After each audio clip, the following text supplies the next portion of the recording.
আসসালামু আলাইকুম বিয়স, এখানে মাছগুলো দেখতেছেন অরিজিনাল থাই পাঙ্কাশ মাছ। এই পাঙ্কাশ মাছগুলো আপনি সর্বোচ্চ পুকুরে চাষ করতে পারবেন প্রতি শতাংশে 150 পিস করে। পানি যদি বেশি থাকে তাহলে আপনারা বেশি পরিমাণ চাষ করতে পারেন, অতএব কম থাকলে কম পরিমাণে চাষ করতে পারেন। মাছগুলো দেখা গেছে 4 থেকে 5 মাসের ভিতরে বাজারজাত করতে পারবেন সম্পূর্ণটা। মাছের এখানে রয়েছে 3 থেকে 4 ইঞ্চি মাছের পোনা। এই সাইজের মাছের পোনা পেতে হলে আমাদের নাম্বার রয়েছে, অবশ্যই কল করে জেনে নিতে পারেন। অতএব আপনার মাছগুলো চাষ করার জন্য ভালো পরামর্শ পেতে হলে আমাদের সাথে যোগাযোগ করুন। মাছগুলো রয়েছে আপনার হাই কোয়ালিটির মাধ্যমে, মাছগুলো যে মাছের মাধ্যমে চাষের সফলতা থাকে তাহলে সেই মাছগুলো আপনার পুকুরের মাধ্যমে চাষ করতে পারেন।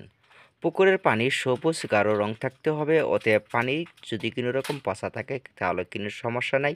অতএব খাদ্যতে আপনার মাছগুলো প্রোটিনে মাছগুলো বাড়িতে থাকবে। হ্যাঁ বিএস, দেখা গেছে মাছের কোয়ালিটিগত জানার জন্য অতএব মাছগুলো থাকতে হবে সাদা কালার, অতএব কালো আর সাদা এই সাদার মাধ্যমে মাছগুলো রয়েছে পর্যাপ্ত পরিমাণ মাছের চাষের বাতে অতএব উন্নত করতে পারেন। মাছের খাদ্য দিতে হবে প্রতিদিন করে ফিড খাবার 2 বার করে, শীতকালের জন্য কিংবা আপনার বর্ষাকালের জন্য খাদ্য দিয়ে যেতে হবে। মাছের ক্ষেত্রে দেখা গেছে মাছ কোনো রকম সমস্যা হবে না, অতএব শীতের সংকট কোনো রকম দেখা দেবে না। মাছগুলো যদি দেখা যায় মাছের শরীরে কোনো রকম লাল দাগ হয় তাহলে আপনারা পটাশ ব্যবহার করবেন। অতএব তার জন্য আরও ভালো পরামর্শ পাওয়ার জন্য অবশ্যই কল করে জেনে নিতে পারবেন।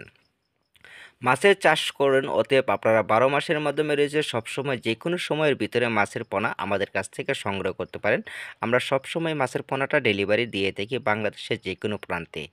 মাছের খাদ্য, অতএব মাছগুলো পুকুরের মাটি থাকতে হবে, যে পুকুরে ছাড়বেন সেই পুকুরে মাটি থাকতে হবে উর্বরতা নরমাত্র। তার মাধ্যমে রয়েছে যদি আপনার ভালো মাটি হয় তাহলে সবচেয়ে ভালো হবে, অতএব যদি আপনার কাদা মাটি থাকে তাহলে কোনো রকম সমস্যা নেই। নিশ্চিন্তভাবে চাষ করুন, আপনারা যে কোনো মুহূর্তে হোক আপনার পুকুরে নিয়ে চাষ করুন।